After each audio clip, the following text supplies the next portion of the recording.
কেমন আছো সবাই? আশা করি তোমরা সকলেই ভালো আছো। তো আজকে আমাদের পদার্থের গঠন অধ্যায়ের 3 নাম্বার পর্ব এবং সবচেয়ে গুরুত্বপূর্ণ পর্ব। আমরা গত পর্বে রাদারফোর্ড এবং বোর পরমাণু মডেল পর্যন্ত পড়ছিলাম। তো আজকে আমাদের শেষ ইলেকট্রন বিন্যাস এবং পারমাণবিক ভর, আপেক্ষিক আণবিক ভর, এই সব পড়লেই শেষ। তো আজকে আমাদের পড়ার বিষয় হচ্ছে ইলেকট্রন বিন্যাস।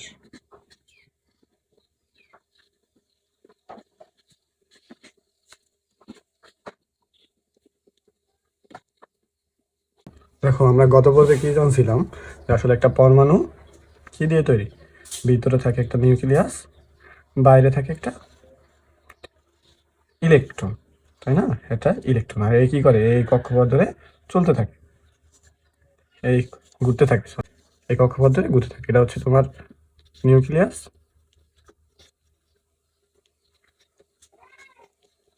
এর মধ্যে আবার থাকে কি? প্রোটন প্লাস নিউট্রন, ও নিউট্রন। এই নিউক্লিয়াসের ভিতরে কি থাকে? প্রোটন ও নিউট্রন। আর বাইরে থাকে ইলেকট্রন, তাই না? এই দ্বারা প্রকাশ করে। বাইরে থাকে হচ্ছে ইলেকট্রন। এই ইলেকট্রন কি করে? এই কক্ষপথ ধরে ঘুরতে থাকে। কাকে কেন্দ্র করে? নিউক্লিয়াসকে কেন্দ্র করে ঘুরতে থাকে। তো এই ইলেকট্রন কি হইতে পারে? অনেক বেশি হইতে পারে, 5টা 10টা 20টা, অনেক বেশি হইতে পারে। আর কক্ষপথ অনেক বেশি হইতে পারে, 1টা 2টা 3টা, এমন অনেক বেশি হইতে পারে। তো আজকে আমাদের বিষয় হচ্ছে ইলেকট্রন বিন্যাস, অর্থাৎ ইলেকট্রনগুলো কিভাবে থাকে, কিভাবে বিন্যস্ত থাকে, এইসব। ঠিক আছে? তো আমরা জানি ইলেকট্রন থাকে কই? কক্ষপথে থাকে, তাই না? আমরা কক্ষপথ বলতে পারি, আবার শক্তি স্তরও বলতে পারি, প্রধান শক্তি স্তর। এটা বলতে পারি আমরা প্রধান শক্তি স্তর। এই কক্ষপথ বলতে পারি, প্রধান শক্তি স্তর বলতে পারি, প্রধান শক্তি স্তর। আচ্ছা, তো প্রধান শক্তি স্তরকে আমরা কি দ্বারা প্রকাশ করি? আমরা এন দ্বারা প্রকাশ করি। ওই যে আমরা পড়ছিলাম তোমার হচ্ছে ওই বোর পরমাণু মডেলের মধ্যে কৌণিক ভরবেগ সমান সমান NS/2π, ওইখানে এন বলছিলাম যে এন হচ্ছে আসলে প্রধান শক্তি স্তর বা কক্ষপথ, তাই না? আমার যেটা হচ্ছে এন এর মান আসলে কি হইতে পারে? এন এর মান হচ্ছে 1 হইতে পারে, 2 হইতে পারে, মানে 3 হইতে পারে, 1 হইতে পারে। মানে কক্ষপথ যদি একটা থাকে তাহলে এন এর মান 1, 2টা থাকলে এন এর মান 2, 3টা থাকলে 3। মানে এটা হচ্ছে 1, এটা 2, এটা 3। এটা আরো অন্যভাবে প্রকাশ করা হয়, যে এভাবে না বললে আবার কে বলা যায়, এল বলা যায়, এম এনও বলে। মানে প্রথমটারে কে বলে, তারপরটা হলে এল, তার 3 নম্বর কক্ষপথ হচ্ছে এম, তারাও প্রকাশ করা হয়। ঠিক আছে? তো আজকে আমাদের বিষয় হচ্ছে ইলেকট্রনগুলো কিভাবে বিন্যস্ত থাকে। এবার আমার আগে জানতে হবে যে আসলে একটি কক্ষপথে সর্বোচ্চ কয়টা ইলেকট্রন থাকতে পারে। আর তুমি একটা জিনিস দেখো যে এই কক্ষপথটা, ধরো একটা পরমাণুর 3টা কক্ষপথ আছে। তো এই কক্ষপথটা কি হবে? একটু ছোট হবে, কারণ প্রথমে আছে। 2 নম্বর কক্ষপথ একটু বড় হবে, 3 নম্বর কক্ষপথটা আরো বড় হবে, 4 নম্বর কক্ষপথটা আরো বড় হবে। তার মানে প্রথম কক্ষপথে যে কটা ইলেকট্রন থাকতে পারবে, দ্বিতীয় কক্ষপথে তার থেকে আরো বেশি থাকতে পারবে। 3 নম্বর কক্ষপথে আরো বেশি থাকতে পারবে। তো প্রত্যেকটা কক্ষপথে কয়টা ইলেকট্রন থাকতে পারে, এটা একটা সূত্র আছে। ইলেকট্রনের সংখ্যা হচ্ছে 2n স্কয়ার। 2n স্কয়ার কি বোঝায় সেটা দ্বারা? মনে করো আমাদের 1 নাম্বার কক্ষপথে কয়টা ইলেকট্রন থাকতে পারে সেটা আমরা জানি না, সর্বোচ্চ কিন্তু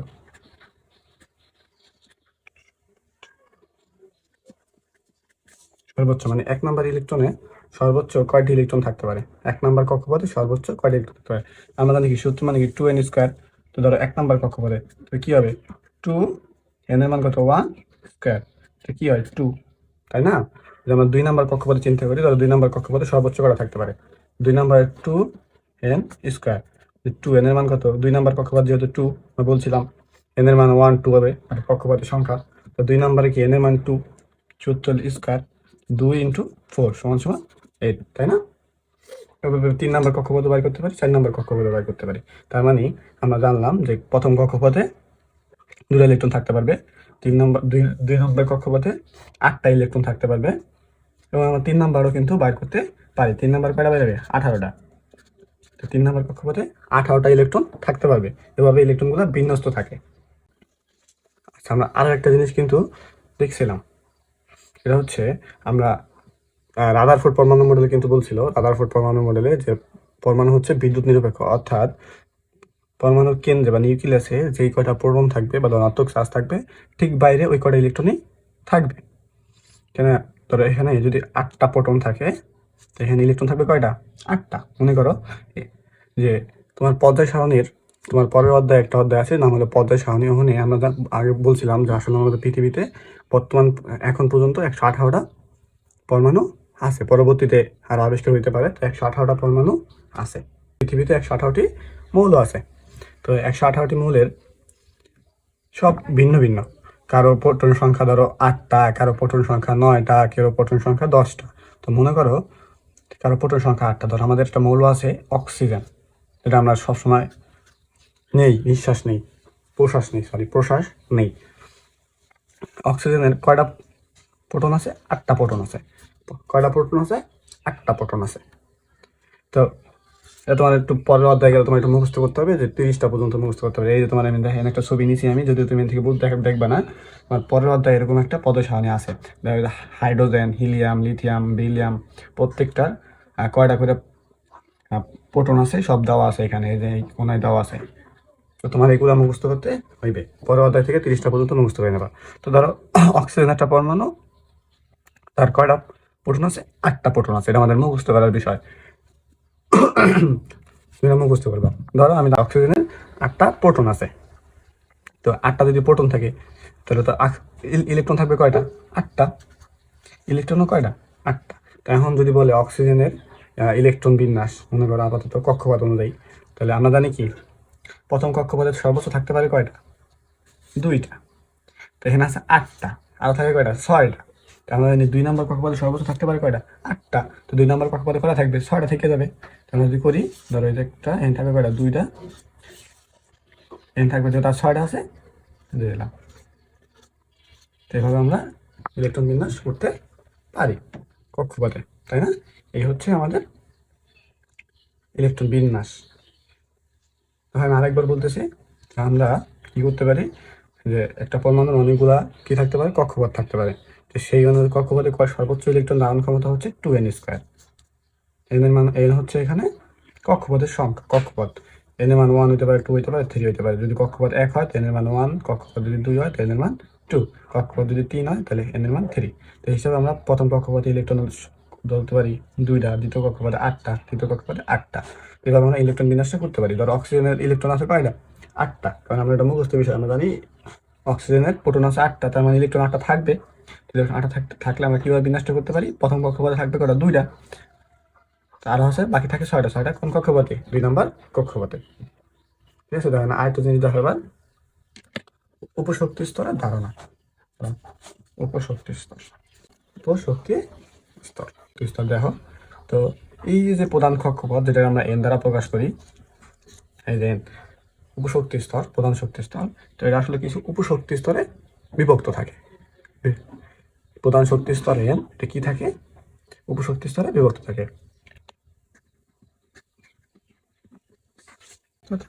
যেমন ধরো আমাদের জেলা যেমন কিছু উপজেলায় বিভক্ত থাকে, তাই না? তো ঠিক তেমনি প্রধান শক্তি স্তরে কিছু কি থাকে? উপশক্তি স্তরে বিভক্ত থাকে। এই উপশক্তি স্তরে আবার আমরা এল দ্বারা প্রকাশ করি। কি দ্বারা প্রকাশ করি? ইংরেজি বর্ণ এল দ্বারা প্রকাশ করি। আমরা যেমন প্রধান শক্তি স্তরে এন দ্বারা প্রকাশ করি, উপশক্তি স্তরে কি দ্বারা প্রকাশ করি? এল দ্বারা প্রকাশ করি। উপশক্তি স্তর হচ্ছে তোমার, এই উপশক্তি স্তরগুলা আবার এন এর মান যেমন 1 2 3 4 হয়, উপশক্তি স্তর মানও কি হয়? 0 1 2 3 এরকম এরকম হয়। ঠিক আছে, তো এল এর মানও কি হয়? 0 1 2 3 এরকম হয়। তো কখন কত হবে? আমরা তো বুঝলাম যে প্রধান শক্তি স্তর যদি 1 হয়, একটা হয়, তাহলে আমরা এন এর মান 1। প্রধান শক্তি স্তর যদি 2 হয় তাহলে এন এর মান 2। তাহলে আসলে তো উপশক্তি স্তর কখন 0 হবে, কখন 1 হবে? তো উপশক্তি স্তর হচ্ছে 0 থেকে, এটা হলো থেকে n-1 পর্যন্ত,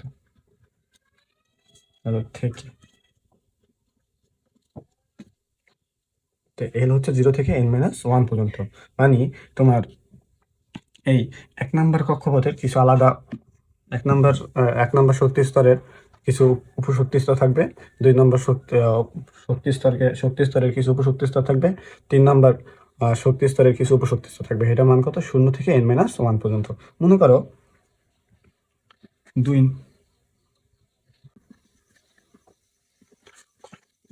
একটা প্রশ্ন, দ্বিতীয় শক্তি স্তর উপশক্তি স্তর নির্ণয় করো।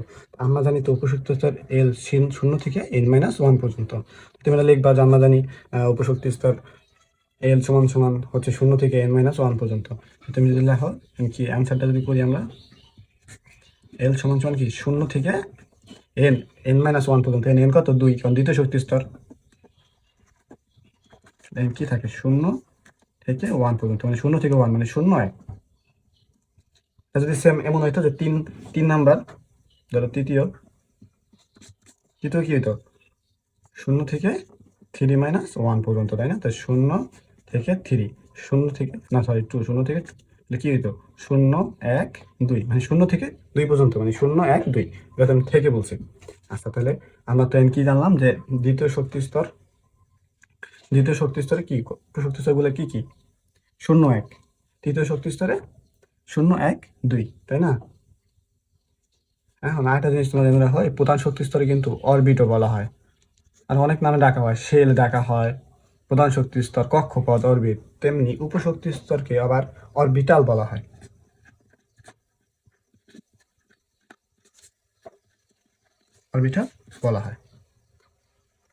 তো এই অরবিটাল কি 0 1 2 3 যেমন ডাকা হয়, বা এটা আরো একটা নাম আছে, সেটা হলো SPDF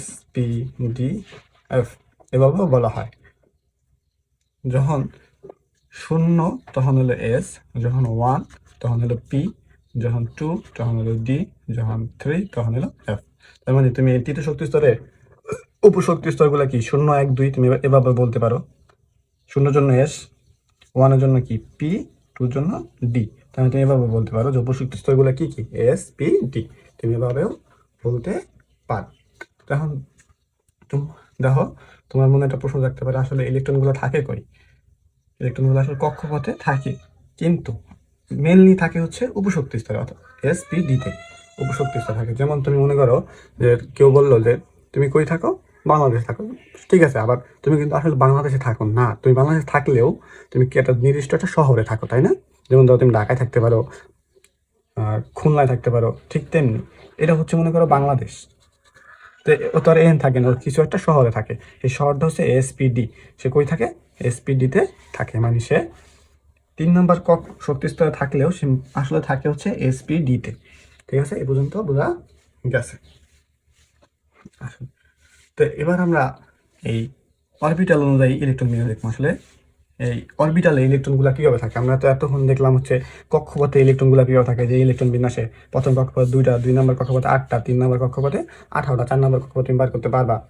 তো এবার আমরা দেখবো এই SPD-তে আসলে কিভাবে থাকে, SPD-তে কিভাবে ইলেকট্রনগুলো থাকে, মানে ইলেকট্রন বিন্যাস, তাই না? এই অরবিটালে ইলেকট্রনের সংখ্যা হচ্ছে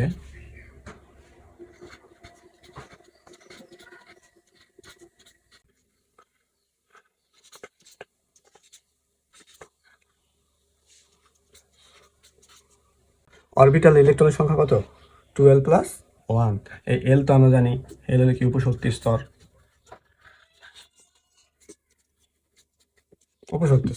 তাই না? তো মনে করো আমরা 2 নম্বর শক্তি স্তরে কি করতে চাচ্ছি? ইলেকট্রনগুলো নির্ণয় করতে চাচ্ছি যে কয়টা ইলেকট্রন থাকতে পারবে, তাই না? সেটা তো আমরা বাইর করতে পারবো 2n²। তাহলে আমরা উপশক্তি স্তর দেওয়া বাইর করতে পারবো। মানে 2 নম্বর কক্ষপথে দেখো দ্বিতীয় শক্তি স্তরে থাকে কয়টা? 8টা। আবার আমরা জানি কি দ্বিতীয় শক্তি স্তরে কি S এবং P আছে, মানে ইলেকট্রনগুলো থাকে কোথায়? S এবং P তে। তো S এর ইলেকট্রন আর P এর ইলেকট্রন যোগ করতে পারলেই তো আমার 2 নম্বর শক্তি স্তরে ইলেকট্রনগুলো পাই যাবো। এটা কি হিসাবে? উপশক্তি স্তর দিয়া। তাকে আমরা S এর দাবাই করি। দেখো S ইলেকট্রন সংখ্যা, তাই না? S এ ইলেকট্রন, দেখো সূত্র কি? 2 × 12 + 1। 2 × 2, এল এর মান কত? এস এর জন্য এল এর মান কত? 0 প্লাস 1। তো কি থাকে এখানে? 2, এখানে থাকবে 0 প্লাস 1 × 1 = 2। তো আবার আমরা যদি পি ব্যবহার করি, 2 × 2, পি এর জন্য কত? এল এর মান ওয়ান, তাই না, প্লাস ওয়ান। টু ইন্টু দুই একে দুই আর এক কত, তিন, সমান সিক্স। মানে পিতে ইলেকট্রন থাকে কয়টা, ছয়টা, এসে থাকে দুইটা।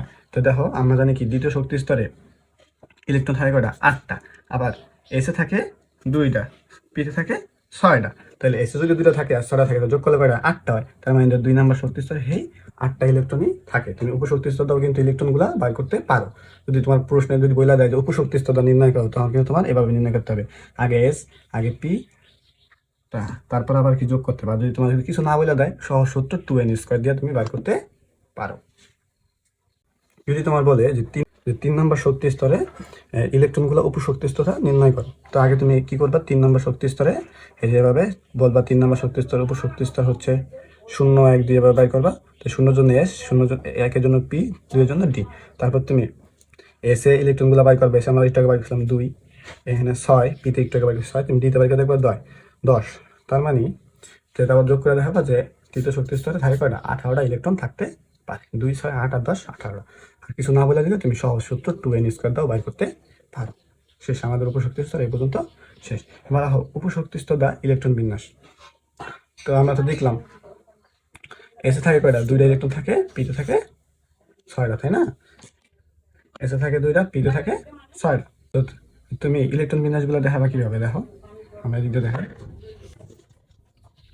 দেখো। তো এসে থাকে কয়টা, 2টা, পিতে থাকে 6টা, তাই না। তারপর ডিতে থাকে কয়টা, 10টা। এই পর্যন্ত মনে রাখলেই চলবে, আর লাগবে না তোমার আপাতত, তুমি 30 মধ্যে হয়ে যাবে। তো এসে 2টা, পিতে 6টা, ডিতে 10টা থাকে। আসলে দেখো 1 নম্বর শক্তি স্তরেও কিন্তু এস আছে, আবার 2 নম্বর শক্তি স্তরেও কিন্তু এস আছে, পি আছে, আবার 3 নম্বর শক্তি স্তরে কিন্তু এস আছে, পি আছে, ডি আছে, 4 নম্বর শক্তি স্তরে এভাবে আছে। তাহলে এই এসটা তো 1-এরও আছে, 2 নং শক্তি স্তরেও আছে, 3 নং শক্তি স্তরে আছে। তুমি যদি শুধু S2 রেখে দাও, তুমি কেমনে বুঝবো যে আসলে এটা কি 1 নম্বর শক্তি স্তরের রেস, না 2 নম্বর শক্তি স্তরের রেস, না 3 নম্বর শক্তি স্তরের। জন্য তোমার যে কয় নাম্বার শক্তি স্তরে পাশে লিখতে হবে। মনে করো 1, এটা যদি তোমার মনে করো 2 নং শক্তি স্তরে থাকে, তাহলে তুমি কি করবা, 2 দিয়ে দেবা। এটা যদি 3 নং শক্তি স্তরে থাকে, তাহলে তুমি 3 দিয়ে দেবা। বুঝা গেছে? তো এবার আমরা একটা ইলেকট্রন বিন্যাস দেখি। আসলে এই দাও অক্সিজেন, তাই না, এটা লিখে একটা অক্সিজেন। এই ইলেকট্রন বিন্যাস এতটাই ইম্পর্ট্যান্ট যে তুমি যদি পরবর্তীতে এখন তো 9-10 সায়েন্স নাই, তুমি যখন কলেজে সায়েন্স নেবা, তখন তোমার বিজ্ঞান বইটা 3টা বই ভাগ হয়ে যাবে, জীববিজ্ঞান, তারপরে রসায়ন, একটা হচ্ছে পদার্থবিজ্ঞান। তুমি যদি এই ইলেকট্রন বিন্যাস না পারো, তুমি রসায়ন পারবাই না। তো বুঝো যে আসলে এই ইলেকট্রন বিন্যাসটা কতটা ইম্পর্ট্যান্ট। আমরা অক্সিজেনের ইলেকট্রন বিন্যাসটা আসলে করবো, অক্সিজেন। তো এই জন্য আমাদের জানতে হবে যে অক্সিজেন ইলেকট্রন কয়টা। তোমার আমি আগেই বলছি যে পরবর্তী অধ্যায় থেকে তুমি কি করবা, এগুলো মুখস্থ করবা। তো অক্সিজেনের প্রোটন সংখ্যা হলো 8। তুমি তো এখন মুখস্থ করো নাই, তোমার আমি এই জন্য সুবিধার্থে আমি এই জায়গায় রেখে দিছি। তো অক্সিজেনের প্রোটন সংখ্যা কত, 8। তার মানে ইলেকট্রন সংখ্যা কত হইতে হবে, 8। তার মানে অক্সিজেনের ইলেকট্রন সংখ্যা কত আছে, 8। সেটা তুমি লিখে দাও। আচ্ছা, তো এবার আমরা কি করবো, উপশক্তি স্তরটা করবো, তাই না। তো আমাদের আছে কয়টা, 8টা। তুমি যদি প্রথম কক্ষপথে দেখো কি কি আছে, ধরো প্রথম কক্ষপথ তুমি যদি উপশক্তি স্তর বাই করো, ধরো প্রথম শক্তি স্তর, তাহলে এল সমান কি হবে, 0 থেকে n-1 পর্যন্ত। 0 থেকে n এর মান কত, 1 - 1। তো 0 থেকে 0 মানে 0। 0 মানে কি, এস। তার মানে প্রথম শক্তি স্তরে কি আছে, এস আছে। তুমি আগে প্রথম শক্তি স্তরটা পূরণ করবা, তারপর 2 নম্বর শক্তি স্তরটা পূরণ করবা, তাই না।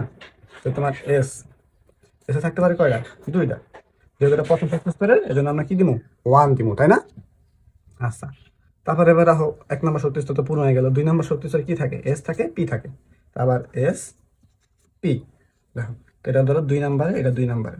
এসে থাকতে পারে কয়টা, 2টা। আমার ইলেকট্রন গেল কয়টা, 2টা, 4টা কিন্তু শেষ। এই ইলেকট্রনগুলো কই দেওয়া হয়, তোমার এসের উপরে যেমন দিয়ে দেবা, ছোট্ট করে এই একটা থেকে একটা একটু ফাঁক ফাঁক করে লিখবা, স্পেস দিয়ে লিখবা।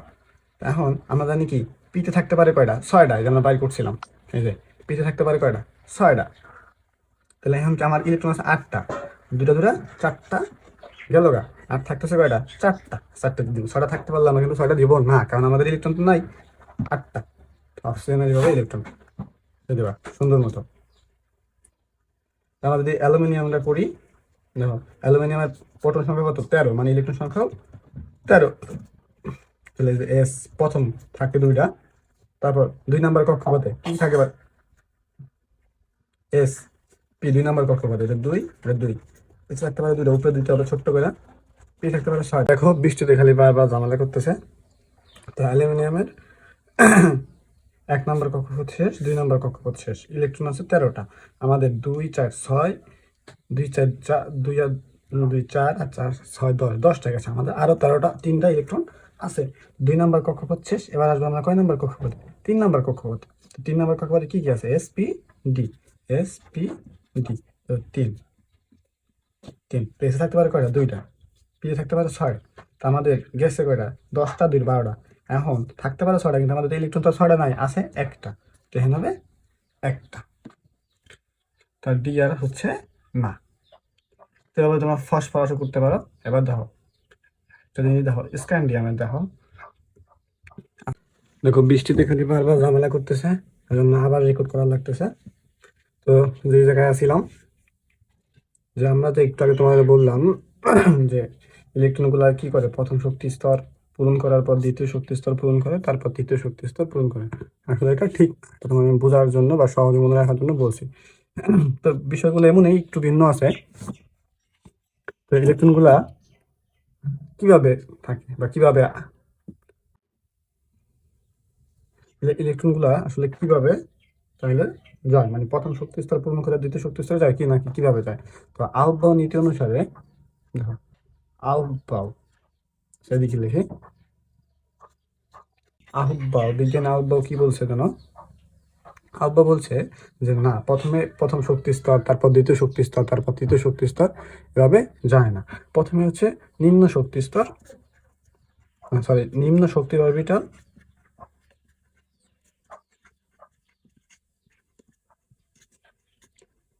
তারপর হচ্ছে উচ্চ, নিম্ন শক্তিস্থল থেকে উচ্চ শক্তি স্তরে যাবে। তো এখন প্রশ্ন হচ্ছে তুমি কিভাবে বুঝবা যে কোনটা নিম্ন শক্তি স্তর, কোনটা নিম্ন শক্তির অরবিটাল, কোনটা উচ্চ শক্তির অরবিটাল? এটা বাইর করার একটা সূত্র আছে, সেটা হচ্ছে কি এন প্লাস এল। এল তো আমরা জানি উপশক্তি স্তর, এন তো আমার প্রধান শক্তি স্তর। মনে করো যে 2s এর শক্তি আমরা বাই করতে চাচ্ছি, 2s। তো এখানে সূত্র কি এন প্লাস এল। তাহলে 2s এর এন কত, এটা তো আমরা জানি এন, কারণ এটাই তো আমাদের প্রধান শক্তি স্তর। তো এন এর মান হচ্ছে 2, আর এল এর মান, এস এর মান কত? 0, দ্যাট মিনস 2। আবার যদি আমরা 3 দিয়ে বের করতে চাই, দেখো এন এর মান কত? 3, ডি এর মান 2, সমান সমান কত? 5, তাই না? তারপর তুমি যদি দেখো 4s এর মান বের করতে চাও, এন এর মান 4, এস এর মান 0, মানে হচ্ছে 4। তো এখন তুমি যদি স্ক্যান্ডিয়াম এটা করো, দেখো যদি স্ক্যান্ডিয়ামের ইলেকট্রন বিন্যাসটা করো, স্ক্যান্ডিয়াম, তো তুমি এভাবে মনে রাখবা সহজে, যখন আমি এদিকে লিখে দিচ্ছি, প্রথমে 1s, তারপর 2s, তারপর 2p, তারপর 3s, সব কোন এমনি মনে রাখতে পারো যে প্রথম প্রথম শক্তি স্তর, তারপর দ্বিতীয় শক্তি স্তর। খালি একটা জায়গায় মনে রাখবা যে প্রথমে 3d না হয়ে 4s হয়, প্রথমে 3d না হয়ে 4s হয়, 1s 2s 2p 3s 3p। তারপর 3d না হয়ে খালি একটা জায়গায় মনে রাখবা, ডি আর এস এর জায়গায় শুধুমাত্র এসটা আগে বসবে, তারপর 3d। তো 4s 3d। এই নিয়ম ছিল কি, বা আমি তোমার প্রথম যেভাবে বলছিলাম যে প্রথম শক্তি স্তর, তারপর দ্বিতীয় শক্তি স্তর, কিন্তু ওইভাবে তুমি চিন্তা করো, 3টা কিন্তু 4s এর পরে বসার কথা। আমি তোমার বললাম শুধুমাত্র এই যে দেখো 3d-র মান কত? 5, 4s এর মান কত? 4। আউটবাউ কি বলছে যে আগে নিম্ন শক্তি স্তর, তারপর না, আগে নিম্ন শক্তির অরবিটাল, তারপর উচ্চ শক্তির অরবিটাল। তো সেই অনুযায়ী আগে আমাদের কি বসবে? 4s, তারপর 3d। তুমি এভাবে মনে রাখবা যে আগে প্রথম শক্তি, তারপর দ্বিতীয় শক্তি, তৃতীয় শক্তি, সবটা এবার মনে রাখবা। বাট কিন্তু একটা জিনিস মনে রাখবা, এস আর ডির বেলায় আগে এস, তারপর ডি, তারপর ডি, তারপর এস, 4s থেকে গেল, তারপর হলো 4b, তারপর এই যে আবার ডি আছে, আবার ডি আসছে, আবার এস, তারপর 4d। এবার মনে রাখবা তুমি এইভাবে আছে যে একটা দেওয়া আছে এখানে, চিত্র দেওয়া আছে যে 1s, তারপর 2s, তারপর 3s, না 1s 2s 2p 3s 3p 4s 3d 4p 4 5s, এবার এটা মনে রাখতে পারো। তো স্ক্যান্ডিয়ামে দেখো কত? স্ক্যান্ডিয়াম হচ্ছে 21। তো 1s square, 2s square, 2p 6, 3s square 3p6 দেখো কয়টা গেল 2 4 10 12 18 আমাদের আছে আরো 3টা। তো এবার কিন্তু 3D যাবে না, কারণ আমরা জানি 3D শক্তি কম বেশি, তো 4s এর শক্তি কম, তো 4s এর 2 তারপর 3D-তে 1 তাহলে 21টা আছে। তো এভাবে তুমি এটাও করতে পারবা। আর ওর একই কথা, তো আবার একটু এই জায়গায় একটু বলতেছি যে সব ঠিকঠাক থাকে, খালি এস আর ডির বেলা একটু উল্টা, আগে 4s-এ যায় তারপর ডির বেলা যায়, উল্টা না আসলে একটা নিয়ম, ঠিক আছে। তো আমাদের এই পর্যন্ত। আমাদের আরেকটা প্রশ্ন, কপার 29, কপারের ইলেকট্রন বিন্যাসটা করো। আমরা কপার দ্বারা যদি শুরু করি কি হয়, কপার 29, তো আমাদের 1s square 2s square 2p6 3s square 3p6, 4s-এ যাবে না, আমরা তিনটাকে দেখলাম 3p 4s 3d 10, দেখো কত গেল 2 4 10 12 20 30টা যাবে না, 29 9 সরি। তো আমাদের নিয়ম অনুযায়ী এমন হওয়ার কথা ছিল, কিন্তু আসলে এমন হবে না, এটা একটু ব্যতিক্রম, এটাও আসলে ব্যতিক্রম না, এটা একটা নিয়ম। এই জিনিসটা কি দেখো, এই ডি অরবিটাল এবং পি অরবিটাল, ডি এবং পি অরবিটাল কি থাকে, অর্ধপূর্ণ বা পরিপূর্ণ। আমরা জানি কি পি অরবিটালে সর্বোচ্চ 6টা থাকতে পারে, তাই না, পিতে থাকতে পারে কত, সর্বোচ্চ 6টা থাকতে পারে। তো অর্ধপূর্ণ মানে p3 এবং পূর্ণ, তাহলে অর্ধপূর্ণ হলো পূর্ণ। আর পি এবং ডি, তা ডিতে থাকতে পারে 10টা, তো ডি অর্ধপূর্ণ হচ্ছে 5 আর ডি হচ্ছে 10। এই 4টা অবস্থায় কি থাকে, ওরা বেশি স্থিতিশীল বা ওদের বেশি মজা লাগে এভাবে থাকতে। p6 p3 d5 d10, দেখো এই যে d3d কি আছে, 9 আছে, তো ওরা তো আর একটা হইলে আর কি হয়ে যায়, পূর্ণ হয়ে যায়। তো আমি আগেই বললাম যে ডি অরবিটাল কি থাকে, অর্ধপূর্ণ বা পূর্ণ হইতে ওরা বেশি স্থিতিশীল, তাই না।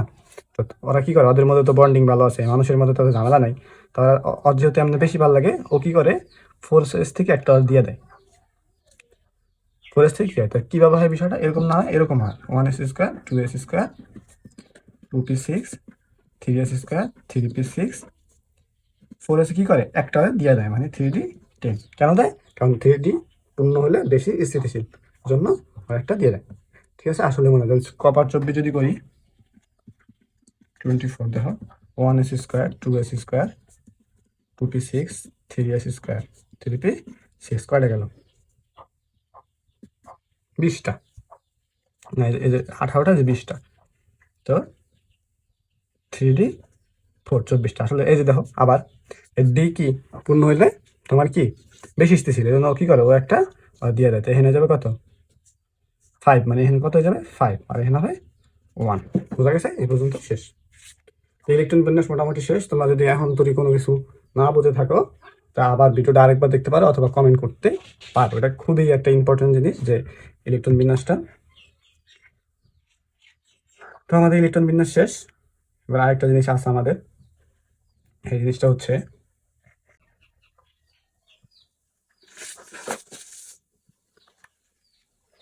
দেখো তোমাদের একটু জানার বিষয় যে কোনো একটা কিছু ভর, বা আমরা বলতে পারি এদিক থেকে পারমাণবিক ভর বা আপেক্ষিক পারমাণবিক ভর।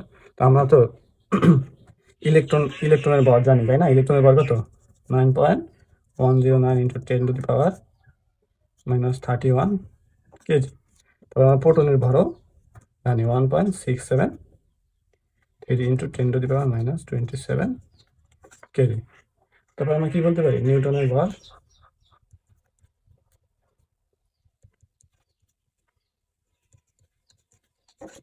এবারে পারমাণবিক ভর আমরা আলোচনা করতেছি, পারমাণবিক ভর। দেখো আমরা ইলেকট্রনের বড় জানি, প্রোটনের বড় জানি, নিউটনের বড় জানি, এগুলা কি আসলে খুব ছোট্ট, তাই না। এই ছোট্ট সংখ্যা নিয়ে আসলে কাজ করা খুবই কঠিন হয়ে যায়। কাজের ক্ষেত্রে এগুলো নিয়ে কাজ করা কি হয়ে যায়, কঠিন হয়ে যায়। তো বিজ্ঞানীরা কি করছে, একটা একক ধরে নিচ্ছে, কেজির বদলে এমন একটা একক নিচ্ছে যেন এটা আর একটু বড় একটা মান হয়, যেন কাজ করা সহজ হয়। সেই এককটা কি, AMU বা সংক্ষেপে ইউ বলা হয়। এটা মানে হচ্ছে অ্যাটমিক মাস ইউনিট। এই এককটা ধরে নিয়েছে, এই কেজি এককটা তো খুব ছোট, তুমি খুবই ছোট, মানে বুঝতে পারছো। -31 মানে হচ্ছে এক রে তুমি যদি একের পর 31টা শূন্য দ্বারা গুণ করো, ভাগ করো, তো যেই সংখ্যাটা পাবা তার লাগে আবার এত গুণ।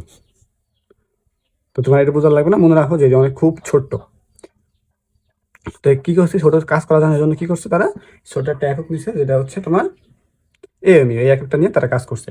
তো এই এএমইতে কি করছে, ওয়ান এইউ হচ্ছে তোমার 1.661 ইন্টু 10⁻⁻27 কেজি। তো এই এককে ইলেকট্রনের ভর হচ্ছে তোমার 0.0054858 হ্যাঁ, এত লাগবে না। তারপর এই এককে প্রোটন হচ্ছে, প্রোটনের ভর হচ্ছে 1.00726 ইউনিট। আর নিউটনের ভর হচ্ছে 1.00866 ইউনিট। তো এইগুলো নিয়ে একটু কাজ করা একটু সহজ হয়, তাই না? তবে কাজ করা সহজ হয়। তো এই পরিবর্তে এই করে সেই পর্যন্ত জানলে হবে। তো এখন আমার নতুন একটা টপিক আসো, এটা হচ্ছে গড়। ঠিক আছে, গড় গড় গড় জিনিসটা কি তোমরা একটু সবাই বুঝো। মনে করো তুমি স্কুলে কি করো, একদিন 20 টাকা খরচ করো, আরেকদিন 25 টাকা খরচ করো, আরেকদিন 30 টাকা খরচ করো। এখন কেউ যদি জিজ্ঞেস করে যে তুমি আসলে স্কুলে কত টাকা খরচ করো, তুমি কি বলবা? যে একদিন 20, একদিন 25, একদিন 30? না, তুমি এবার বলবা, তুমি কি করো, এবারে যে একটা মান বলো, তাই না? তোরা 25 বললা, আমি আসলে 25 টাকা খরচ করি, 25 টাকার মতো। Is the average. এভারেজের বাংলা হচ্ছে গড়। এই হচ্ছে গড়, তাই না? ঠিক সেম জিনিস এমন ক্ষেত্রে আছে। তুমি এর আগে একটা জিনিস বুঝো, হলো আইসোটোপ।